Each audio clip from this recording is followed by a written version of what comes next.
and welcome to Down with the Browns.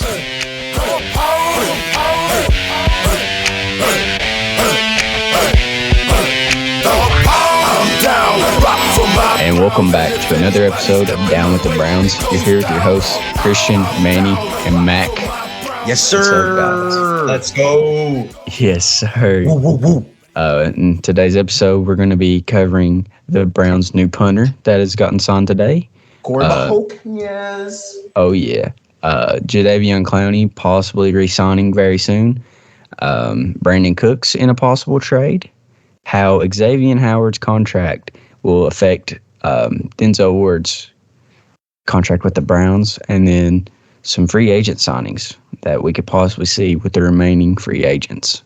Yes, sir. So, Manny, go ahead and take it away with the punter. Go. We got a new punter, boys. We got a punter. Corey Bahork has from the Green Bay Packers. So, like a little bit about him. 25 years old, was undrafted in 2018. Went to the University of New Mexico. First team All Mountain West in 2017 as a punter. How do you like that? He was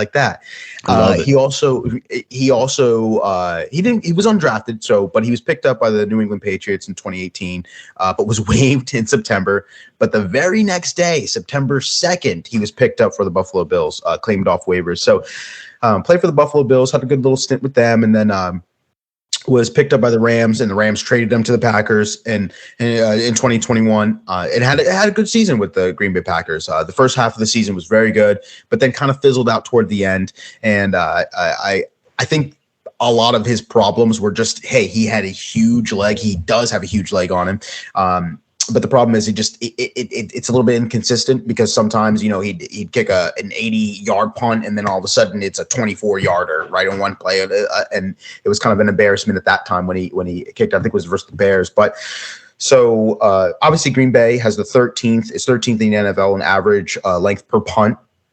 And to give that a little bit of perspective, Cleveland was 30th in average length per punt with 43 yards. So he's definitely going to help out our special teams just to get some more length, especially, everything we went through with Jamie Gillen, and obviously not a great start to his season versus that game, the muff punt versus Kansas City left the bad taste in everyone's mouth going forward. So, you want a reliable punter, and obviously it helps when we, I don't know, to have some reliability back there if we don't want to go for it on fourth down, right? So I think that's going to be big. What do you guys think about this addition? Do you guys think that it's a big thing, Mac? What do you think about this?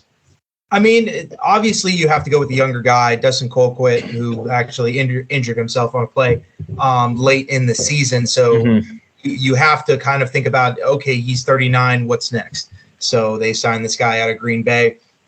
First thing you notice is how big his leg is. Manny, you touched on it, but it's inconsistent. So the big thing that you look at this as, and you can look at it as a positive thing in the sense of he was at Green Bay, which was a good coach special teams unit. So he is going to have a clean operation in terms of holding for field goals and just kind of getting the ball off. Hope that his hands are good and he doesn't drop a punt like Jamie Gillen. But it's just when you look at special teams, there's still a glaring need for kicker. So while getting this punter was nice, and he has absolutely amazing potential in terms of his leg. He's just got to hone it in. And I tweeted out earlier a play where he got it down at the 1 against the Redskins this year.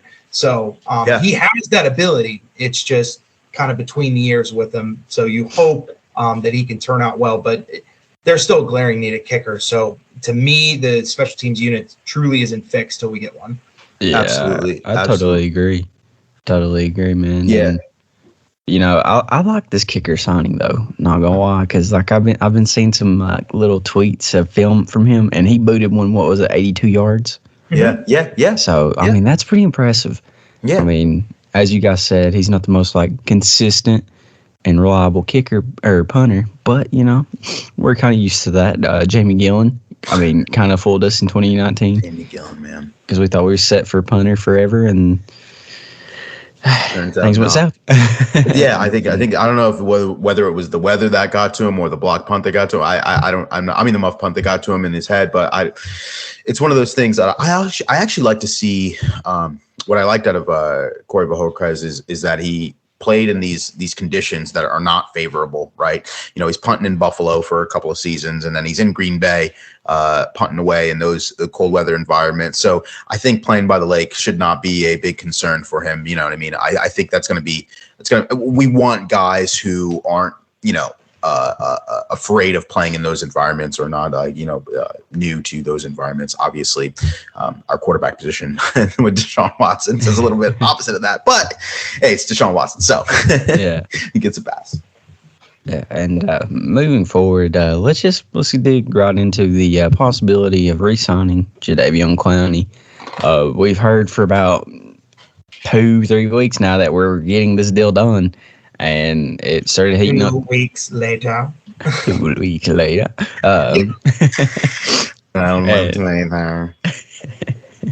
But it seems like things are starting to heat up, that the Browns are really pushing, and it looks like it might get done here fairly soon. I think this is about the time he signed last year, right? I know it was before the draft, I believe, wasn't it? Or was it a little bit after? I think it was after. We could look it up though. Was it after? I know he likes to wait. Like, that's just how he is. I think he likes to miss OTAs. I think that's all it pretty much is. But but I mean, if we can get this deal done, because I would feel more confident with the Browns going into the draft with Jadeveon Clowney locked up on the other side of Miles, instead of having that just in the back of your head. You're like, okay, we need an edge rusher on the opposite side. So who can we get? And that just helps fill that one need. So, what are your guys' thoughts on that? Absolutely. Oh, do you want to go first, Matt? Go ahead. I'm just like, we've been waiting almost 3 weeks. Yeah. Thursday is going to be 3 weeks that we first heard that Xavien Clowney was offered an extension to 2 years, $12 million a year, and it still has not gotten done. And I don't understand. So, and of course you can elaborate, but I don't understand the OTA argument. These are voluntary. So if he does not want to go, he does not have to go. Players have skipped it in the past. Players skipped it last year, especially with J.C. Treader being the president and him coming down on OTA, saying that they're not necessary and they can take those kind of virtual workouts. So I never really got that. Now, I will agree that Jadavion likes to take his time, because, again, that's what it was last year. He's looking at every possible situation, every incentive. Really, he just might be a fine, detailed person and just be, interested in looking into that, there's, again, no problem. But like Christian said, I'd feel a lot better going into the draft. And just to name some names at edge at free agent. So there's Calais Campbell. He's 36. Jason Pierre-Paul, 33, Akeem Hicks, which would be a solid signing, 32. So you have a bunch of guys that would simply get paid high on name alone, and you would be overpaying. So you need to, and I'm assuming that Andrew Berry wants to push because he realizes this same thing, that Jadavion was a guy that was here last year, and he did perfect in his role. Absolutely. And he brought more speed to that defensive line. Mm-hmm. He would be, and so let's ask the question, who would be the best running mate for Myles Garrett? And that's Jadeveon Clowney. It was him all along. So you lock this up, you can go into the draft with one less immediate need, which, again, they don't have 2 starting defensive tackles. And I feel like I'm just going to be beating this dead horse till I'm blue in the face and I pass out. But they don't have a starting defensive tackle. So to take that immediate need off the board on draft night would be huge for Cleveland. Mm-hmm. Absolutely. And, going piggybacking off what you're saying, about how effective those two are, Jadeveon Clowney and Myles Garrett playing together. Highest pressure rates this season. Number 1 in the NFL is Myles Garrett, 19.8, and number 3 in the NFL, Jadeveon Clowney. The Cleveland Browns are the only team with 2 in the top 7. So you put those 2 together once more, you are creating havoc. What it also does is it makes it not so imperative or essential to get everything you can out of a rookie D tackle, right? In this draft, it lets you say, okay, all right, since we have Jadeveon Clowney, can we give a little bit of trust to Tommy Togiai, or do you want to see a little bit more out of Jordan Elliott, or can we get a wide receiver now with our first pick in the draft, or you know what I mean? It doesn't, and we all know that Andrew Berry does not like being handcuffed to the fact that he has to get somebody, right? That he has to get this position addressed. He wants to be able to play around or have some freedom to look other places for different position players. So, but going back to your point, Mac, about Calais Campbell, Jason Pierre-Paul, and Akeem Hicks, like, you know, those guys, Calais Campbell, when he was with the Ravens, when he was 34 years old, he signed a 2-year, $25 million deal. Jason Pierre-Paul with Tampa Bay, when he was 31, signed a 2-year, $25 million deal. Jadeveon Clowney's 29. So when we're looking at this 2-year, $24 million, when we look at this 2-year, $22 million, it's not out of the realm of possibility to pay the guy who is a little bit older if he's very, productive, 2 years, $20+ million.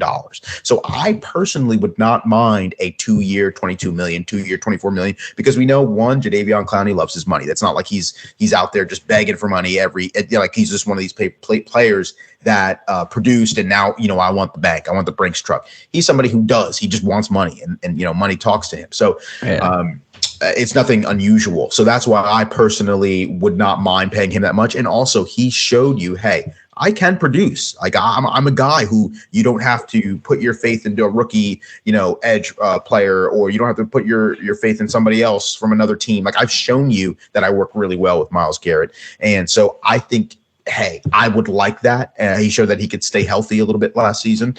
I say pay the man and see what happens. I like it. I'm all about it. Oh, yeah, it'd be a very nasty dynamic duo to have locked up for the next 2 years. And as you said, Mac, we need to get that D tackle position addressed. But, speaking of dynamic duos, there was a dynamic duo down in Houston 2 years ago in Brandon Cooks and Deshaun Watson, where Brandon Cooks had 1,150 yards, 6 touchdowns on 81 receptions. There's been some rumors around that the Browns are trying to acquire Brandon Cooks. I don't know the exact what the Browns are supposed to be offering, but Brandon Cooks has had a really good career so far, almost going in with 8,000 yards into his 9th season. 46 touchdowns. So if the Browns do acquire him, they would have 2 receivers with 8,000 yards pretty much. So how do you guys feel about maybe acquiring Brandon Cooks? Go ahead, Mac. You want to take this one?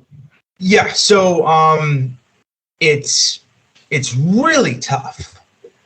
Just simply because Brandon Cooks is a guy now, when just thinking about it, the general speculation is the guy's injury prone, but comparing him to Will Fuller, he is a lot more healthier and more available player.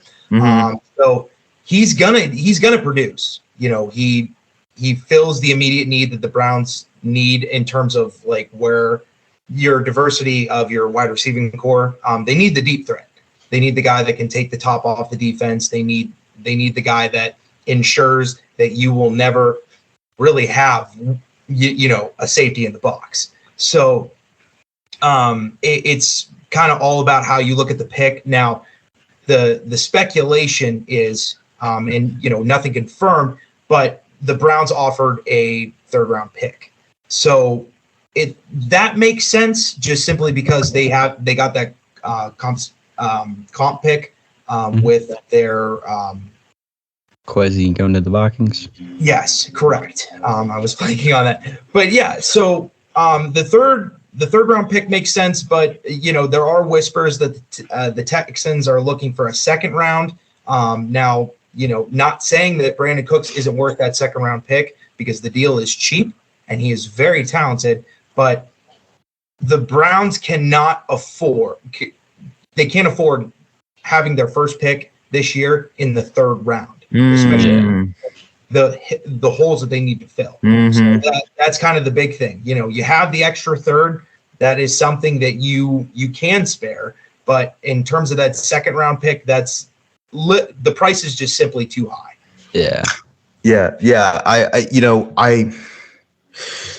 I'm a little. So I want you both to just kind of process the question that I have. It's kind of like off the top of my mind, but it's something I've been struggling with a little bit lately.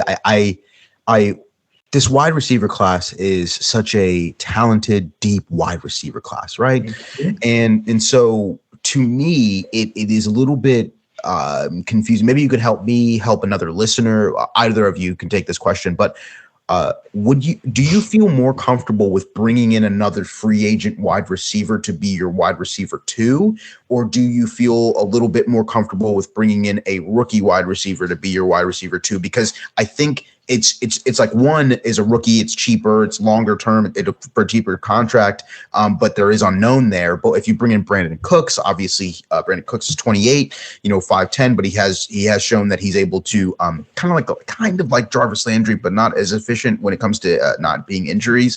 But it's just like, I'm kind of skeptical about bringing in so many free agent wide receivers, and we only have young guys like Anthony Schwartz, DPJ. What are your guys' opinion? Would you rather bring in a free agent wide receiver, or would you rather draft one for wide receiver 2? Anybody can take that question. I'm just curious. So I'll snag this one. I'd rather go through the draft. Number one, it's going to be cheaper. Number two, take a look, like a deep dive into the wide receiver corps that the Cleveland Browns currently have. Yeah. So you have Amari Cooper, who is a true number 1 wide receiver, something that Cleveland has not had in a very long time. Yes. You have Donovan Peoples-Jones, who was inconsistent last year, but he also was 3rd in the league in yards per catch. So he can win those one-on-one matchups.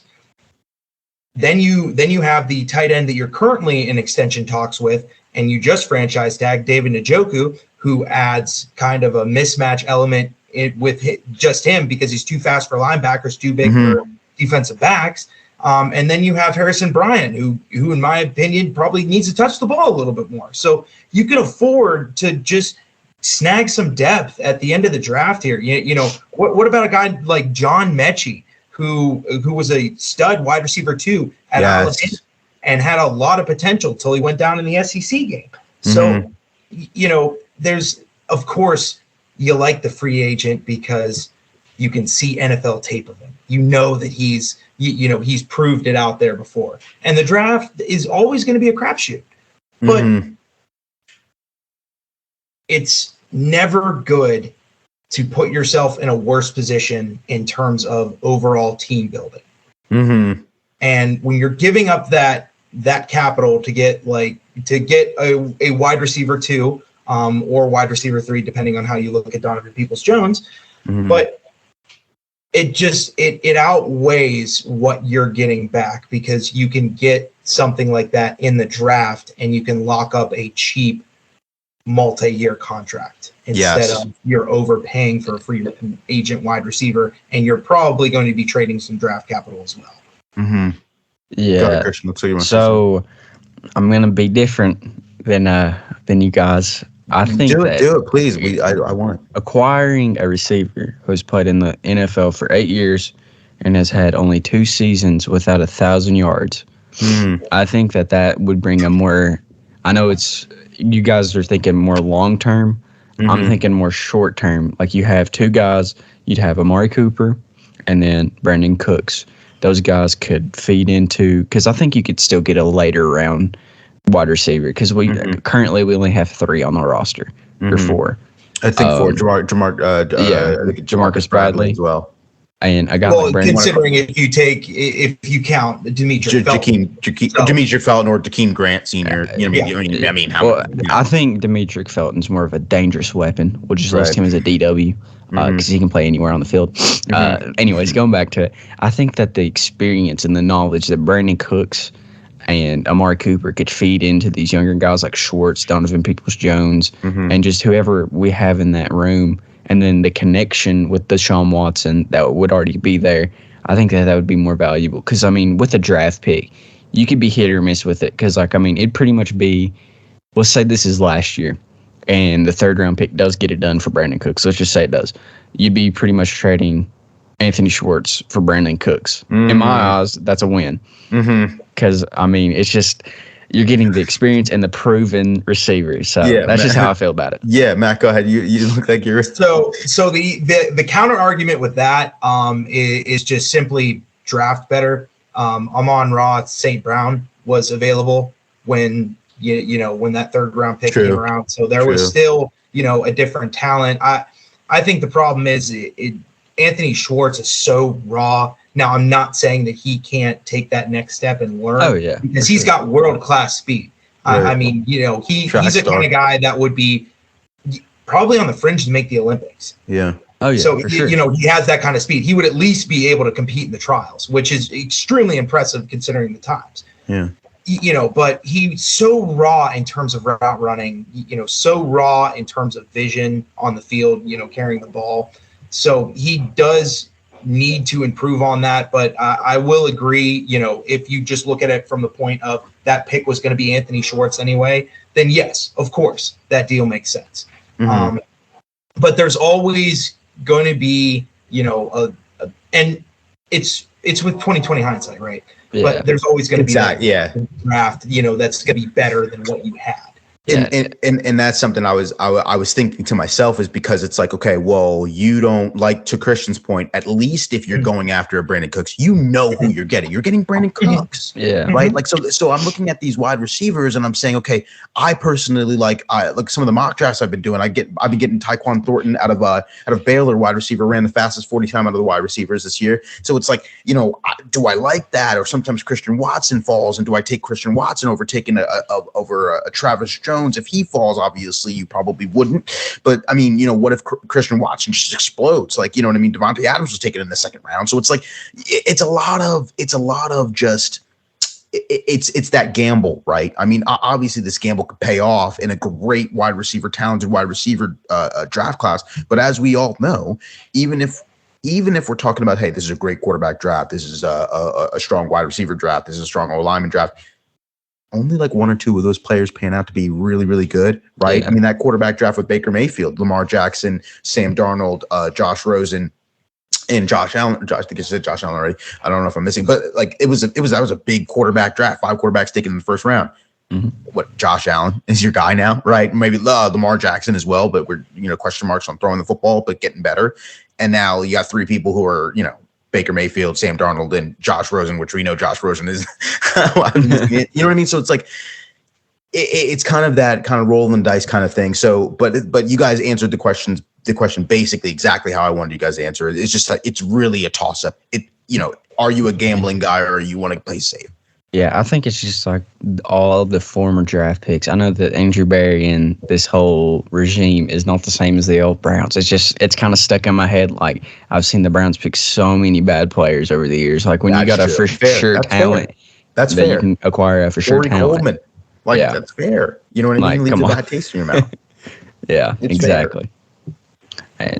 And, moving forward, we've been talking about all this contract stuff and how, like, having a younger guy doesn't affect the cap as much. There was a guy signed in Miami, and Xavien Howard signed a big deal, and I think Mac has the rundown on that contract. Go ahead, Mac. I think it's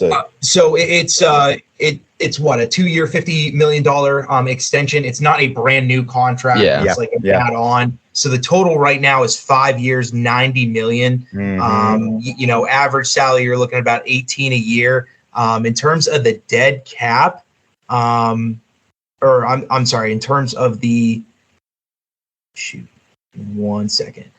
Oh my gosh. So this is like all over the place. So it's obviously front heavy. So dead cap in 2022 is going to be $42 million. Next year is going to be 35, and then it dwindles down from 11, 6, and then 3 in the final year in 2026. So it's a weird kind of contract because you see a lot with the new ones that they're backloaded, meaning like for example Deshaun Watson's new contract. It's extremely backloaded, barely a hit in the beginning, right? And then it slowly grows. This is flipped on its head. So the the cap is going to hit them almost immediately here. It's a really crazy contract, just simply because we have our own corner that we're trying to extend in Denzel Ward. Now, Denzel right now is on his fifth year at about $13 million a year. Now, when you look at the two players now, and I absolutely love Denzel, that pick six against the Bengals was probably one of the craziest plays that I've ever seen in my lifetime, because it was just 99 yards to the house, pick six, and it was the statement of the game. And it was honestly, it was the reason that they won. It set the tone. So much momentum off that turnover. But when you look at the stats between Xavien Howard and Denzel, Xavier is on a whole different level. I mean, since 2018, 7 picks, 10 picks in 2020, 5 in 2021. I don't understand how quarterbacks can look at him and still want to throw his way. Yeah, it's really crazy. He's two-time All-Pro. He was third in the Defensive of the Year. It's two-time Pro Bowler. Now, Denzel is a two-time Pro Bowler as well, but it's just when you look at the stats, you're really simply blown away. Like, you don't have to do percentages or in terms of coverage grades. You can see it right on the sheet. The man gets turnovers, and he got paid. So shout out to him. But obviously, Denzel is going to be looking at it the other way. He's going to say, I am a top 5 corner in the league. I'm just as good as him. Pay me just as much as Xavien Howard, because that's what I deserve. So, and that's how most players think, right? You have the exceptions with Nick Chubb and Kareem Hunt, especially with his extension last year, because he could have gotten paid if he really wanted to. Oh, yeah. So it's going to be interesting. I do think that it is going to affect it, just simply because, again, Denzel's going to be looking at it. But we shouldn't get carried away and look at it as, hey, we need to pay Denzel Ward, Xavien Howard money, because that's just, they're not really on the same level. And as much as I love Denzel, but I mean, there's only one Xavien Howard in the end, and that's it.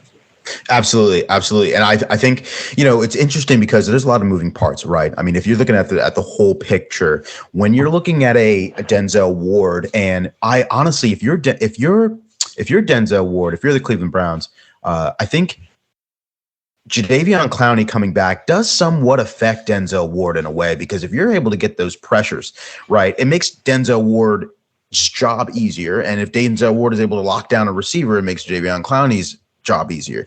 And you're looking at a division right now with Jamar Chase. He's a young and upcoming guy. Obviously, if the Bengals try to keep that core, which I don't know if they're going to keep T. Higgins after this upcoming season, but if they try to keep that wide receiver core looking the way it is, we're going to have corners that we know can lock down people, right? So Denzel Ward, you're looking at the way he treated, and he was matched up against Jamar Chase. It was very favorable on Denzel Ward's part. And I like having that safety net saying, hey, it's a chess match. We have a checkmate for you, right? Already present with Jamar Chase. We have Denzel Ward. Lamar Jackson, we kind of sort of so far have seen a checkmate because we have JOK. We've seen JOK be able to follow Lamar Jackson around during the games. And it's just amazing to have a defensive player that's just as fast almost. So I like paying Denzel Ward, but to Mac's point, 5 years, $90 million, right? Just give it right to Denzel Ward. I'm like, Lord have mercy. I would love to just dial it back just a little bit, either make it more incentive based or at least of guaranteed. My gosh, that's so much money. And it's like, I know what he's done, but it's like, I don't know what to think of that. I want to give out money a little bit of other places. Not saying that Denzel Ward does not need. It's the Warden. Pay the Warden. But I mean, man, oh man, not Xavien Howard. It's like if you're looking at that and saying, hey, I want that. It's kind of like a Lamar Jackson looking at Deshaun Watson saying, hey, I'm on the cover of Madden. I want an MVP. I want that much $1 million, like $200 million guaranteed. Like it's like, wait, what? You know what I'm saying? So I don't know, Christian. You look like you want to say something. Go ahead. But so like I know that it sounds like the contract sounds hefty now.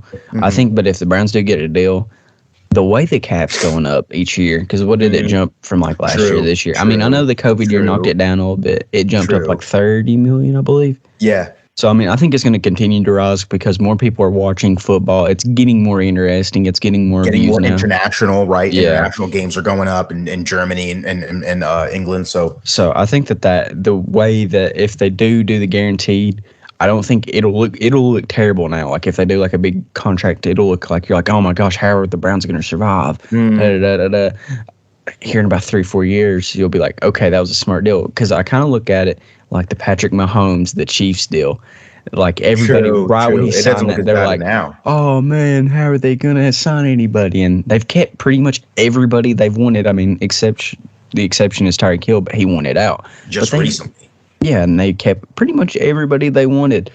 And they're not even in cap hell, so. Yeah, I mean, yeah, and you know, to piggyback off what you're saying, that this is just a side note, but you're going to see a lot of players go get their money in the next coming seasons. Just a lot of people leave, like this Devontae Adams leaving the Packers, this Tyreek Hill leaving the Chiefs is just the beginning, right? This is NFL, not for long. So go get your money when the cap is going up. You know, Tyreek Hill has a house already in Miami. You're going to see that. Devontae Adams going with a college teammate Derek Carr. I almost said David Carr, not Derek Carr. Derek Carr. You know what I mean? So and you're getting paid buku bucks. It's like, hey, you know, you're going to see a lot of players do that when the price starts to go up because it's just different. It's unprecedented time. So you want to keep people happy right now. And to Christian's point, it might not look so bad 3-4 years down the line. So, well, and an also important thing to note. So you know, just like the dollar. Every day, you know, NFL contracts are worth more and more because everybody wants to outdo everybody. Right. So, and that's just how it is. I want to be the highest paid. So, but we really do need to consider now, they are in no rush to extend Denzel Ward. He has that 5th-year option, and they also have $18 million sitting on the roster.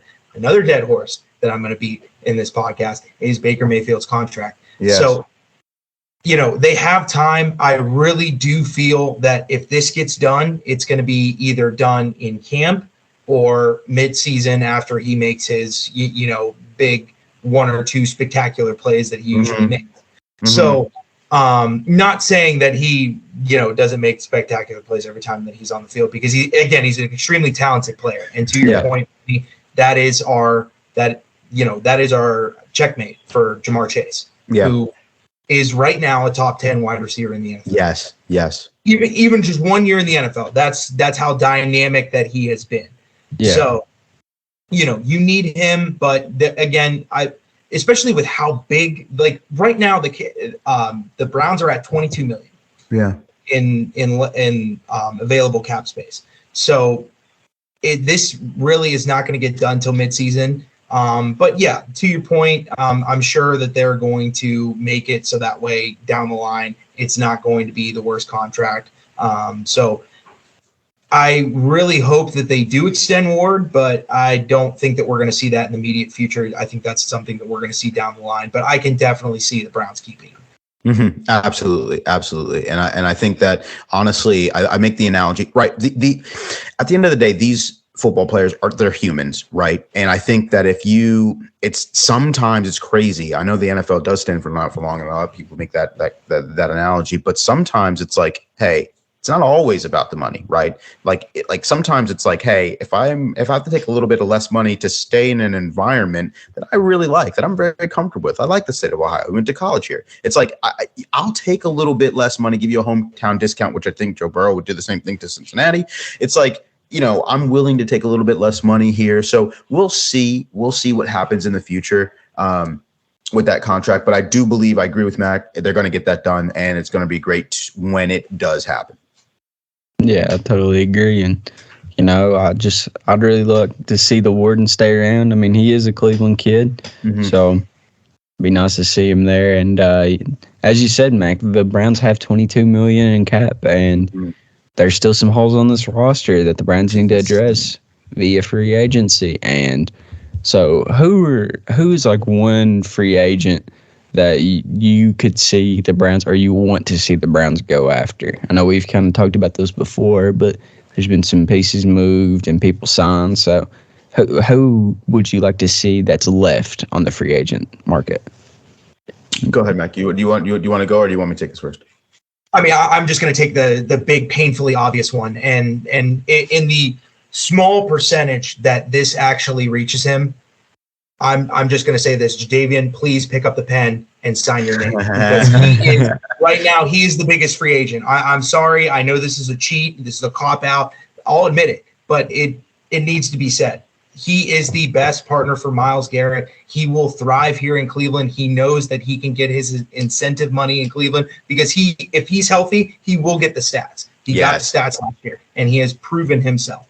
So that signing him allows you to now one less immediate need, just how we were saying, and it sets you up better in the offseason. There's really not a guy out there at defensive tackle. Now, I did touch on edge, which you would still, again, be overpaying, but I'd rather overpay for Jadavion Clowney than anybody else on that edge rusher list. Now, you're looking at defensive tackle. You have Eddie Goldman, who hasn't proven himself.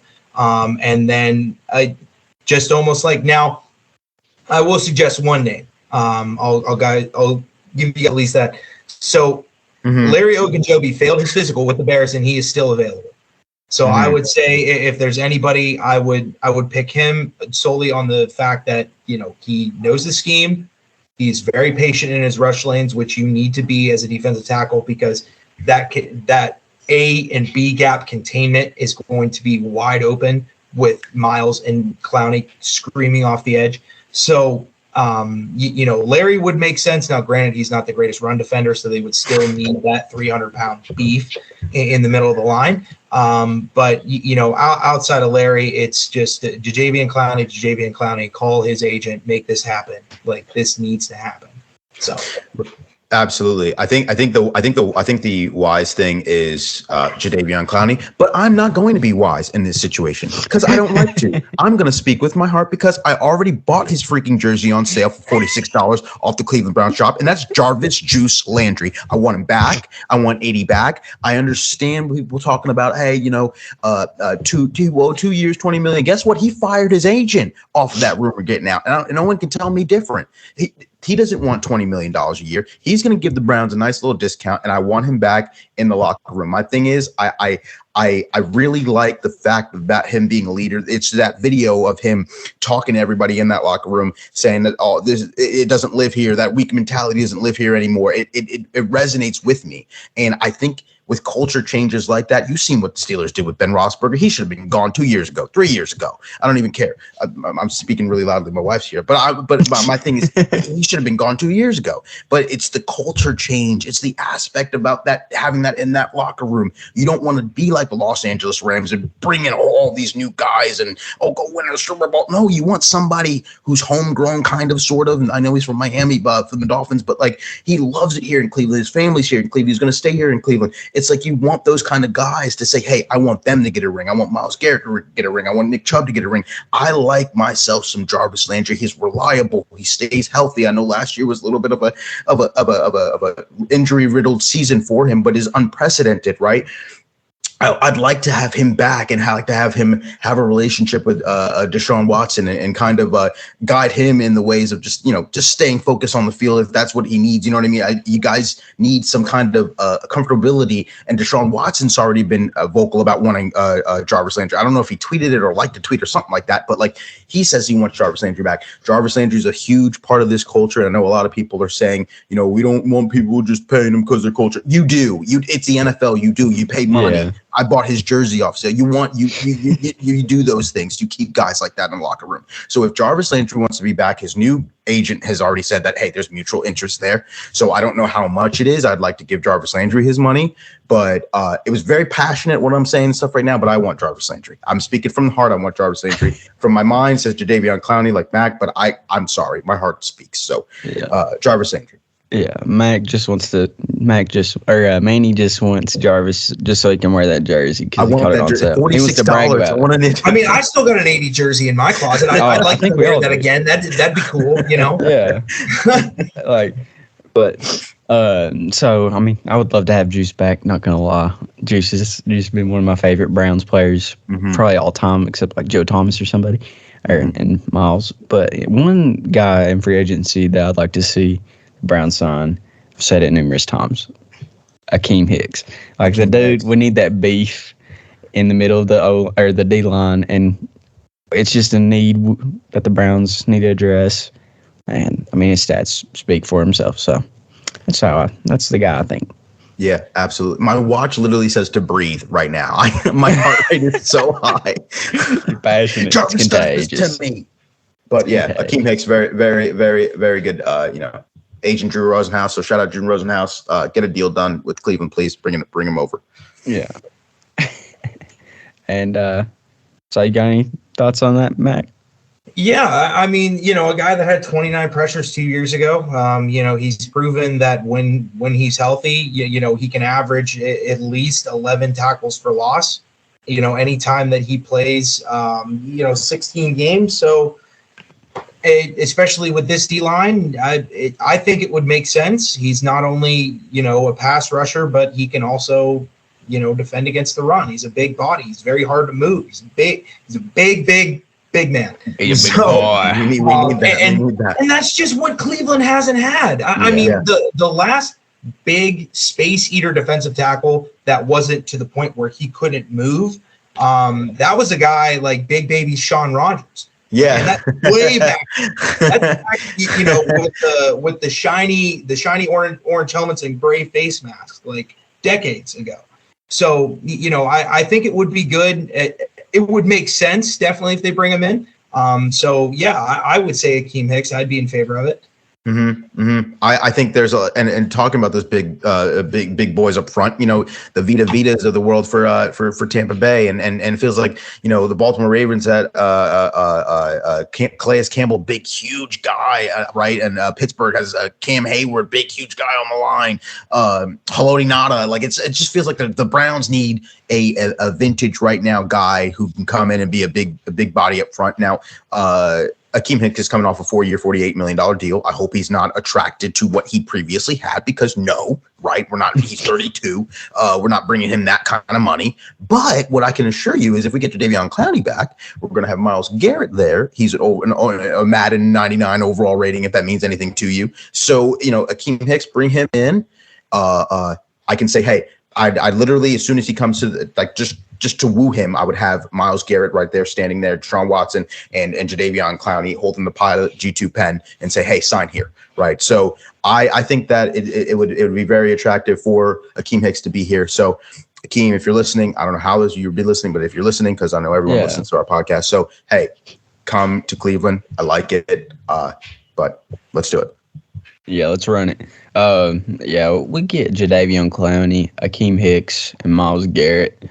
Dude, I'm sorry, that newly revamped offensive line in Cincinnati, Myles Garrett will kill Joe Burrow in the matter of 10 seconds of the first snap.